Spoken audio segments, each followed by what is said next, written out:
Nah, kita em, ke langkah-langkah dalam menulis karangan teks narasi. Sebelum kalian menulis sebuah karangan atau sebuah tulisan, pastikan kalian paham mengenai 7 langkah-langkah sebelum kalian menulis teks narasi.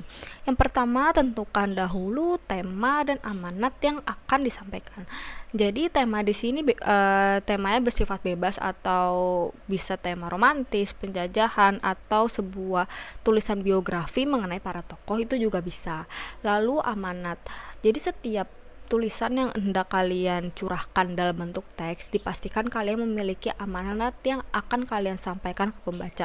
Pesan moral apa yang aku ingin sampaikan ya ke pembaca, dan aku tuangkan dalam bentuk tulisan seperti itu. Lalu tepatkan sasaran pembacanya. Jadi sebisa mungkin kalian memiliki sasaran pembaca, entah ke teman kalian atau ke guru kalian atau semua kalangan bisa baca cerita kalian. Jadi tidak terpaku usia. Jadi kalian bisa menuliskan sebuah tulisan yang bisa dibaca oleh semua kalangan seperti itu. Lalu rancangan peristiwa-peristiwa utama yang akan ditampilkan dalam bentuk skema alur. Jadi alurnya itu jelas, alur peristiwanya itu detail gitu. Kalian mau menjelaskan peristiwa apa, bagaimana, itu sesuai alur dan jelas gitu, runtutan bagaimana peristiwanya, kejadiannya, awalnya, itu tuh benar-benar harus detail, harus jelas gitu ya. Lalu bagi peristiwa utama itu ke dalam bagian awal, perkembangan, dan akhir cerita. Nah, peristiwa itu tidak melulu soal kejadian-kejadian yang tidak ada habisnya, tetapi harus ada awalnya, bagaimana perkembangan dari cerita itu, peristiwa itu bagaimana, lalu akhir ceritanya. Jadi setiap cerita yang baik itu pasti punya akhir ya, punya akhirnya, entah berakhir senang atau berakhir sedih, itu pasti harus ada akhir dari ceritanya gitu. Lalu yang kelima, rincian peristiwa-peristiwa utama ke dalam detail-detail peristiwa sebagai pendukung cerita. Nah, setiap cerita pasti harus memiliki detail ya, yang Ibu jelaskan sebelumnya. Jadi itu tuh lebih mendorong cerita kalian tuh lebih menarik, karena cerita kalian memiliki detail yang sangat jelas gitu. Peristiwa-peristiwa utamanya tuh benar-benar dijelaskan secara detail. Jadi itu sangat mendukung cerita kalian untuk bisa menjadi sebuah cerita yang utuh dan cerita yang menarik gitu. Lalu yang keenam, susunan tokoh dan perwatakan, latar dan sudut pandang. Nah, ini sangat penting juga ya. Pokoknya semua dalam 7 poin ini penting dan harus kalian perhatikan. Nah, setiap cerita pasti memiliki tokoh dan perwatakan. Jadi kalian pikirkan tokoh apa yang aku hendak perkenalkan kepada pembacaku, dan perwatakannya seperti apa, karakternya seperti apa, entah si A seperti ini, entah A jahat atau B baik. Itu kalian harus pikir benar-benar sebelum kalian menulis tokohnya gitu. Jadi kalian punya gambaran mengenai tokoh dan perwatakan yang kalian buat dan dituangkan ke dalam bentuk tulisan. Lalu latar itu penting karena setiap kejadian pasti memiliki latar tempat dan latar waktu, entah tempatnya di Bandung atau di Jakarta atau di mana, kalian bisa pikirkan itu di mana latarnya yang menurut kalian menarik dan kalian paham tentang latar tersebut. Lalu sudut pandang itu ada dari sudut pandang orang pertama, ada orang ketiga. Jadi entah pakai perkataan aku kamu atau perkataan orang ketiga yang menceritakan dari sudut pandang orang ketiga gitu. Yang ketujuh, mengerti aturan tanda baca dalam kalimat tersebut.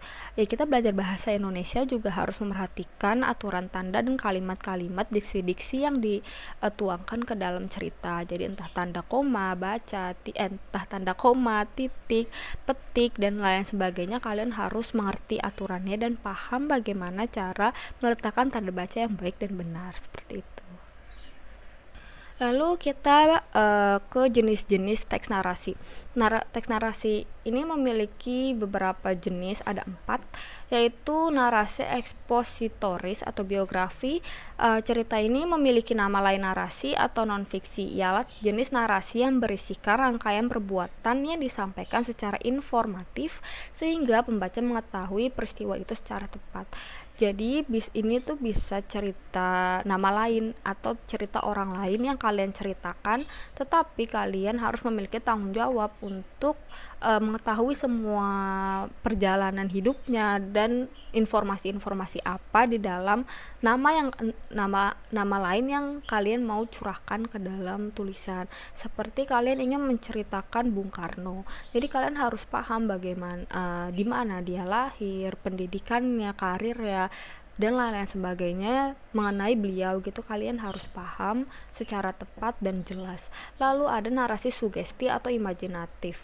Nama lain dari narasi fiksi ialah jenis narasi yang hanya mengisahkan suatu hasil rekaan, hayalan, atau imajinasi pengarang. Jenis karangan ini dapat dilihat pada roman, cerpen, hikayat, dongeng, dan novel. Nah, kalian mungkin udah tidak asing ya dengan cerpen, novel, dongeng, dan lain-lain. Itu masuk ke dalam narasi sugesti atau imajinatif karena hanya imajinasi saja. Mungkin ada beberapa novel dengan pengalaman pribadi tentang diri sendiri, tapi tidak 100% sama. Pasti ada yang ditambahi atau dikurangi dan sesuai imajinasi sendiri. Karena ketika kita ingin menulis roman, cerpen, hikayat, dongeng, dan novel itu harus memiliki tingkat kreativitas yang tinggi juga gitu, karena kita berimajinasi seperti itu. Lalu ada teks informatif. Narasi informatif adalah narasi yang memiliki sasaran penyampaian informasi secara tepat tentang suatu peristiwa dengan tujuan memperluas pengetahuan orang tentang kisah seseorang. Sebenarnya ini sama ya tentang teks biografi, karena menceritakan tentang kisah seseorang, jadi harus jelas dan memperluas pengetahuan. Jadi si yang pembaca itu juga mempunyai pengetahuan baru mengenai tokoh yang kalian ingin sampaikan lewat teks narasi informatif seperti itu. Lalu ada teks artistik. Narasi artistik adalah narasi yang berusaha untuk memberikan suatu maksud tertentu, menyampaikan suatu amanat terselubung kepada para pembaca atau pendengar sehingga tampak seolah-olah melihat. Ketentuan ini berkaitan dengan penggunaan bahasa yang logis berdasarkan fakta yang ada, tidak memasukkan unsur sugesti bersifat objektif. Jadi artistik itu lebih menyampaikan sesuatunya melewati amanat, benar-benar mempunyai amanat yang kuat dalam cerita tersebut seperti itu.